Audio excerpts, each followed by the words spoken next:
બોલો ઠાકર બાપાની અમારા આજે આજ રોજ બેડી ગામ મુકામે સંત શ્રી વેલનાથ બાપુના સાનિધ્યમાં આપણી આજની આ મીટિંગ ઓમ તો આપણા બેડી ગામમાં નવનિર્મિત રામજી મંદિર જે નવો ચોરો બનાવવાનો હોય આખું ગામ ભેગું થઈ એની મીટિંગ રાખેલ હોય અને હારે હારે આપણા સમાજના ધર્મગુરુ એવા સંત શ્રી વેલનાથ બાપુનું પણ પુણ્યતિથિ આવતી હોય જન્મ જયંતિ અષાઢી બીજના દિવસે આવે અષાઢી બીજના દિવસે તારીખ 7/7/2024 એટલે દર વખતે આપણે રાજકોટમાં ખબર જ છે કે દર વખતની જેમ સંત શ્રી વેલનાથ જન્મ જયંતિની શોભાયાત્રા કાઢવાનું આપણા આખા રાજકોટ જિલ્લા શહેર ચુવાડીયા કોડી સમાજ અને સંત શ્રી વેલનાથ જન્મ જયંતિ ઉત્સવ સમિતિ દ્વારા આયોજિત હોય આ શોભાયાત્રા આપણે છેલ્લા 18 વર્ષથી આ કાઢવામાં આવે રાજકોટના બધા જુદા જુદા માર્ગ ઉપર નીકળે છે એટલે આ વખતે પણ આ ભવ્ય શોભાયાત્રાનું આયોજન કરેલ હોય અને આ શોભાયાત્રાના પ્રમુખ પદે આ વખતે આપણા દેવાંગભાઈ કુકાવા હોય તો એની પણ એક રજૂઆત હતી કે આપણે બેડી ગામની મીટિંગ રાખવાની દર વખતે આપણે રાખીએ છીએ વેલનાથ જયંતિ માટે પણ આજે 2 મીટિંગ કરવી ન પડે અમે ભેગા થવાના હતા દેવાંગભાઈને કીધું તમે આજે જ આવી જાઓ તો તમારી ચર્ચા ભેગી થઈ જાય પાછા ભેગા કરવાને એટલે આપને બધાને આમંત્રણ દેવા માટે આવ્યા અને આ શોભાયાત્રા દર વખતની જેમ કિસાનપરા ચોકથી જે દર વર્ષે નીકળે છે ઈ ખાલી આજે ખેલે ફેરફાર એટલો કર્યો બહુમાળી ભવન ચોક રહ્યો ને જે ત્યાંથી શરૂ થવાની હોય સવારે એટલે બહુમાળી ભવનથી એનો રૂટ છે જે હોસ્પિટલ ચોકથી કેસરી પુલથી પારવડી ચોકથી કુવાડવા રોડ થઈ પટેલવાડીથી પાંજરાપુરથી સંત કબીર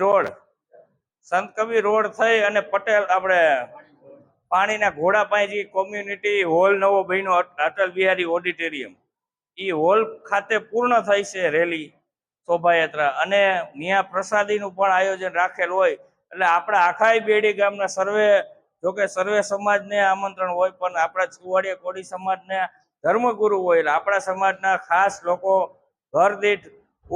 ત્યાં પધારે બહેનો અને ભાઈઓ બધા બહોળી સંખ્યામાં આપણા સમાજના ધર્મગુરુનો જન્મદિવસ ઉજવાતો હોય તો આપણે ત્યાં કેમ ન જવું એક દિવસ આપણા સમાજના ધર્મગુરુ એટલે કે વેલનાથ બાપુ માટે આપણે રજા રાખવાની હોય અને હર હંમેશની જેમ મને વિશ્વાસ છે આપણે બેડી ગામ તો બધામાં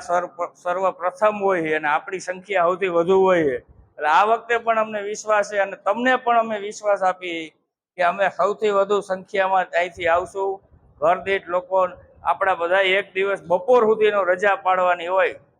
બપોર પછી તો એ રેલી બપોરે 2 વાગે 1:30 વાગે પૂરી થઈ જતી હોય એટલે બપોર સુધીનો સમય આપણા ધર્મગુરુ વેલનાથ બાપુ માટે ફાળવશું અને નવા કપડાં પહેરી અને બધાને આપણી શોભાયાત્રાનું નામ શોભાયાત્રા હોય એટલે શોભા વધારશું એટલે એવા ક્યાંય છરી તલવાર કે ગુલાલ લઈને આવવાનું નથી અને આ વખતે તો બીજું પણ વધારાનું ઉમેર્યું છે કે ભાઈ મોટરસાયકલ પણ પ્રતિબંધ કરી દીધા એટલે 2 વ્હીલર ઉલારતા ને ઓલા છોકરા મોટરસાયકલ એને પણ મનાઈ કરી દીધી એટલે મોટરસાયકલ લઈને આવવાનું નથી કા હાલીને આવવાનું કા 4 વ્હીલર આવવાનું તમારી મોટરસાયકલ મૂકી દેવાનું હાલીને શોભાયાત્રા એ પદયાત્રા એટલે આ યાત્રામાં આપણા સમાજની મેં કીધું એમ શોભા વધે અને અન્ય સમાજ પણ આપણી નોંધ લે અને કોઈ આપણી કદર ન કરી જાય એવી રીતના વર્તવાનું હોય એટલે બધાને ખાસ હાજરી આપવાની છે અને બોલો જય વેલનાથ હા બરોબર બેડી પ્રમાણે કઈ આમ તો રાજકોટ તાલુકાની અંદર 96 ગામ છે એમાં રાજકોટ તાલુકાની કઈ ચુવાડીયા કોળી સમાજની વાડી કઈ બની હોય આ 96 ગામમાં તો આ બેડી ગામ છે એટલે એક ગૌરવ લીધા જેવી છે અને આમ તો આપણા 1.5 કિલોમીટરની અંદર આપણે ગણી તો આખા ગુજરાતમાં ક્યાંય વેલનાથમાં નામ ઉપર અને સમાજના નામ ઉપર બેડી ગામથી આપણે ચાલુ કરી આ ચુવાડીયા વાડી અને અહીંયા બાયણે નીકળે વેલનાથ ચોક ને આગળ જાય એટલે આરામસી માન્ય વેલનાથ ચોકડી પછી એનાથી જાય તો વેલનાથ પરાય આરામસી માન્ય અને વેલનાથ પ્રાથમિક શાળા અને એનાથી આગળ જાય એટલે મોરબી રોડ જગાતકે સંત વેલનાથ કમિટી હોલ એટલે આ 1.5 કિલોમીટરની અંદર લગભગ આખા ગુજરાતમાં કે આટલું નહીં હોય બેડીથી ચાલુ કરી એટલે આ વેલનાથ બાપુ જાણે આ મોરબી ઉપર વરસી ગયા હોય એવું દેખાય છે. બીજું કે આગામી 7/7 જોકે કહેવાનું તો હોય જ નહીં, બધાને ખબર જ હોય કે આપણા ધર્મગુરુની શોભાયાત્રા છે અને આ વખતે તારીખે 7/7 છે અને રવિવાર છે અને એમાંય આ વર્ષે આપણી શોભાયાત્રા જે રાજકોટમાં જે શોભાયાત્રા ચાલુ કરી શોભાયાત્રા એના આ વર્ષે 25 વર્ષ શોભાયાત્રાના આયોજન પૂરા થાય છે. એટલે આ વર્ષે અન્ય સમાજના લોકો પ્રેસ મીડિયા ખૂબ નોંધ લે અને આ વખતે એક મેં જોયું સ્વયંભૂ છેલ્લા 5 દિવસથી હું જોઉં ભરતભાઈ દેવભાઈ કે આગેવાન કરતા આ વખતે લોકલ જે કાર્યકર કે લોકલ જે પબ્લિક હોય જે સમાજના વોટ્સએપ ગ્રુપમાં હોય નહીં એના ગ્રુપ સ્વયંભૂ આ વખતે લોકલ પબ્લિકે ચેક થતું હોય બધા વોટ્સએપ ફેસબુક એટલે બધાએ તમામ મંડળોએ તમામ ગ્રુપે કાલ હરિપર ગયા હતા પ્રવીણભાઈ માલકિયા અશ્વિનભાઈ માલકિયા એ 3-4 આગેવાનો એવું કીધું કે રોજ 50 કોઈ જરૂર નથી અમે રોજ આગેવાની ત્યાં એટલે એ જ રીતે અહીંયા જે 4-5 ગામ છે નાગલપર હે રાજગઢ હે ખોરાણા હે એની પણ જવાબદારી કહેવાની આમંત્રણ એ તમારી છે. અને બીજું કે હવે ક્યાંય પણ મીટિંગ હોય કે પ્રચાર અભિયાન હોય કોઈને ટેલિફોન નહીં આવે, મોબાઈલના માધ્યમથી ખાલી મેસેજ આવશે કે રોજ બધાને 100-150 જણાના ફોન કરવા દીમાં 2 વાર એ અશક્ય છે. એટલે બધાએ અને એવું લાગે કે કોઠારિયા વિસ્તારમાંથી હું સુભાષભાઈને ફોન કરું તો એ વિસ્તારમાંથી એ બધાને કહી દે મીટિંગનું આયોજન કાંઈ પણ એને પોસ્ટ આવે એટલે કોઈ પાંજરાપુર જે વિસ્તાર છે એ જેસિંગ બનાવીને આ બધા વિજયભાઈને એ કહી દે એકા બીજા એટલે બધાએ પોતપોતાની રીતે જવાબદારી અને આજથી જોકે અહીંયા બેડી ગામનું ખાસ એ છે કે 2 વડેચા બંધુ કાયમ માટે પ્રચાર કરે છે.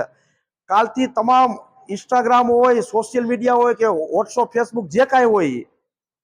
બધામાં વેલનાથ જયંતિ સિવાય બીજો કાંઈ પ્રચાર ન હોય અષાઢી બીજ સુધી. અને આ વખતે જે રીતે વેલનાથ જયંતિ ઉજવવી હોય એક પ્રમુખ તરીકે હું તમને આપ સૌને વિનંતી કરું તમે સૂચન કયો કોઈ એમ કે આ રીતે વેલનાથ જયંતિ ઉજવવી આપણે 25 વર્ષનો રેકોર્ડ તોડવાનો છે.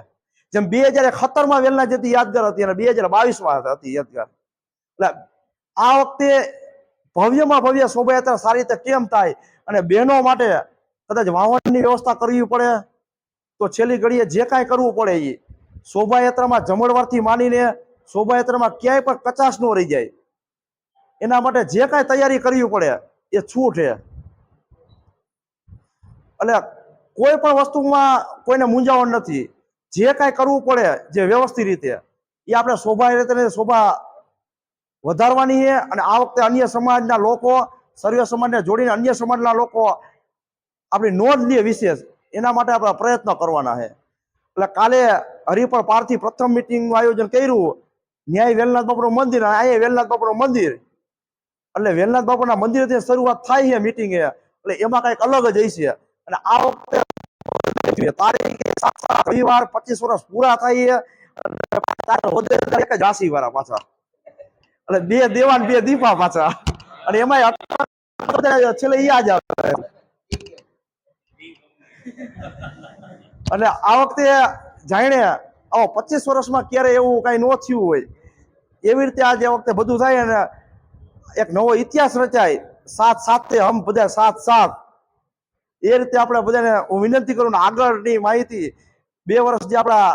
વેલનાથ જયંતિના પ્રમુખ રહી ગયેલા અને જય વેલનાથ યુવા મંચ ધગધગતું નામ એવા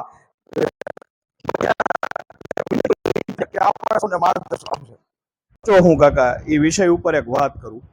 કાલે હરિપર ગામથી દર વર્ષે આપણે વેલનાથ બાપુની શોભાયાત્રા નીકળે છે.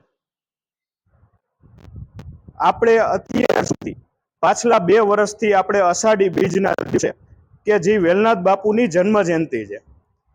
એમના અનુસંધાને આપણે વેલનાથ બાપુની શોભાયાત્રા કાઢવાનું ચાલુ કર્યું. અને એમની પહેલા 23 વર્ષ 22 વર્ષ કે વેલનાથ બાપુના નિર્વાણ છે એટલે કે જયંતિના દિવસે આપણે નીકળતી પર ગામ આનું પ્રસ્થાન થયું અને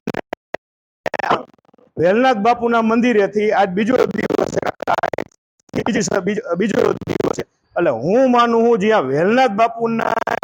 જગ્યાએ શરૂઆત થતી હોય એમાં ક્યાંય ઉણપ ન રહીએ એનો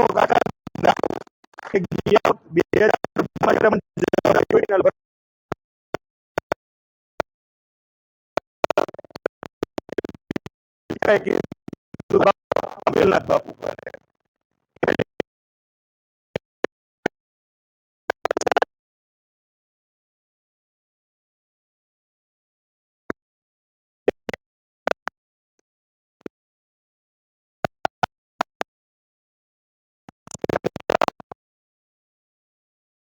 એનો હિસાબ